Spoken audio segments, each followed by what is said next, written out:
Making a land that is truly dismal requires effort.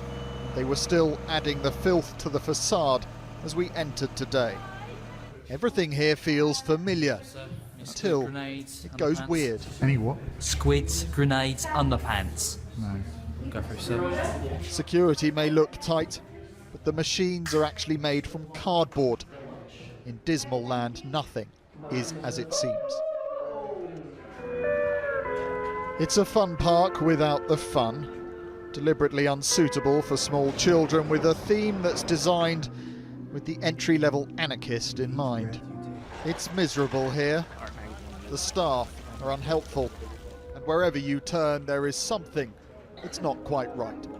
Well, Banksy says of this exhibition that the fairy tale is over. His way of telling that story is by turning the world upside down. It is challenging at times and uncomfortable too. Immigration is reduced to a game in which lives hold no value. Inside the Disney-like castle, Cinderella is the victim in a pumpkin carriage crash. No sign, but is there ever, of the globally renowned street artist Banksy in Weston-super-Mare today. But he doesn't need to be seen to be a success. I think at this point he kind of is creating his own rules as he goes. I think it's a little bit of, it's cutting edge because nobody really is bringing a bunch of different people from the different levels of the art world together. Banksy wanted a different kind of family day out. It won't be for everyone, but when tickets go on sale tomorrow, they will surely sell out in minutes. Such is the popularity of Banksy. You could argue he is as much a part of the establishment as the establishment itself. Europe's horse meat scandal, the migrant boat crisis, life in a police state. Welcome to Dismaland. This is no ordinary art show. Well, after months of anticipation, Banksy's biggest exhibition to date, a play on Walt Disney's Disneyland. Inside Cinderella's crashed carriage, the princess surrounded by paparazzi. The piece speaks of shattered dreams of wannabe princesses and today's hungry celebrity pop culture. Social issues of corruption, injustice, and politics at the forefront, challenging our ideas, provoking discussion and arguments. Featuring artists such as Banksy himself, as elusive and anonymous as ever, cementing his status as a key player on the global arts stage. Right next to big names like Damien Hirst. Californian Jeff Gillette says he's never met Banksy and was contacted by the guerrilla artist's people via Facebook and invited to participate. It's more you got to go in there and experience and think and wonder and maybe get mad or maybe laugh, and it's all here.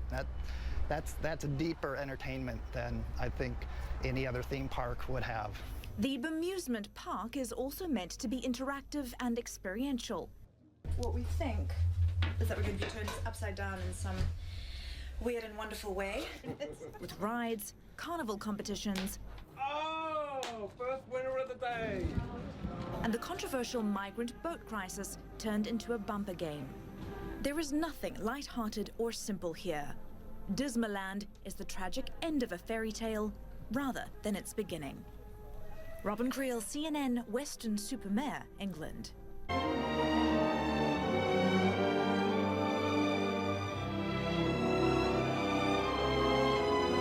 Hold it there. Yep. How tall are you? I don't know, 5'8". 5'8". That way. A security screening room as fabricated as the threats it's protecting us from. Any guns, grenades or unicorns on you today? No? I think that's the point of American artist Bill Barminski's entrance to Dismaland. Over here, sir. Banksy says this is a different kind of family day out. Welcome to Dismaland. Enjoy. One, he says, that sends a more appropriate message to the next generation. Sorry, kids. Sorry about the lack of meaningful jobs, global injustice, and Channel 5. A step away from street art, this is Banksy's graffiti rendered into 3D. Can I buy one? With some of his traditional themes and some new and shocking ones. So the refugee crisis off the shores of Europe becomes the subject of the remote-controlled motorboats.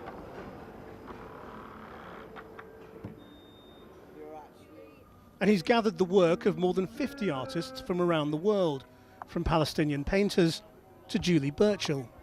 Good day to you, my audience. You seem a smashing bunch. Let me introduce myself. My name is Mr. Punch. I'm part of your folk history, like Saucy Jack the Ripper. We're both a lovely bit of fun, like beating up a stripper. That's the way to do it, that's the way to do it. A lovely bit of fun, a lovely little slapdick. That's the way it's done. Banksy sent me an email and he said, would you write us a modern Punch and Judy show? And having been the victim of domestic violence for quite a long time, I thought, yeah, I can really get behind that, because it's so weird and odd that British children are raised on the sight of this comic character beating up his wife, and then you're meant to applaud and think it's a wonderful thing. You've not done art before though, have you? No, I'm definitely what you could call a Philistine, and always, you know, coming from a redneck background, quite proud of that fact. But I've always admired Banksy, apart from his politics. You mean his politics on Gaza? Specifically, yeah. I think he talks a load of border dash about it. He doesn't know anything. Oops, I said too much. Why can't he stick to things like this? Dismaland was perhaps part inspired by the work of Jeff Gillette, who's been subverting Disney for years from his home in California. And I see it as kind of an absurd little teeny pocket of fantasy, and then the rest of the world is a different story. And what I do is I try to find the absolute opposite of the happiest place on earth. And I'm a natural born pessimist. And I'm thinking, well, I've been a pessimist for 30 years, 40 years, and it hasn't gotten that bad, but it seems like it's just kind of ramping up. I don't know what's going on in the world, and it's scaring the hell out of me. That's the Home Secretary giving a press conference up here. So the only people left are the media and the police? Yeah. Jimmy Corti, remembered by some for his 90s incarnation in the KLF, has brought a different kind of street art, a model of a town after a riot. And the only people that are left are the police. So there's about 3,000 police just kind of standing around, not really doing anything. It's all, whatever's happened has already happened. It's happened. So this is the aftermath of that. In a television piece about Banksy, this is normally where I would say, but where is Banksy? Could he be here? Could it be that bloke over there, or this bloke over here? Well, I'm one of the few television journalists, perhaps the only one, who has actually met the artist in person, and I can tell you, that's definitely not him. Banksy doesn't do interviews, but he emailed me today to say, for this show, I didn't deliberately set out to snub street art. I just found other stuff a lot more interesting. I seem to have reached the point where an art show is more interesting the less I'm in it. Dismaland has popped up for 6 weeks in Weston-super-Mare, with 4,000 people allowed in each day at £3 a ticket. They can play Crazy Golf, a war about oil. Oh gosh, that really is dismal. Lost the ball. Or play Hook a Duck from the muck. How can this be so impossible? Children in need of more cash can borrow against their pocket money. Hello. At just 5,000% APR. And the climax, of course, lies in the castle.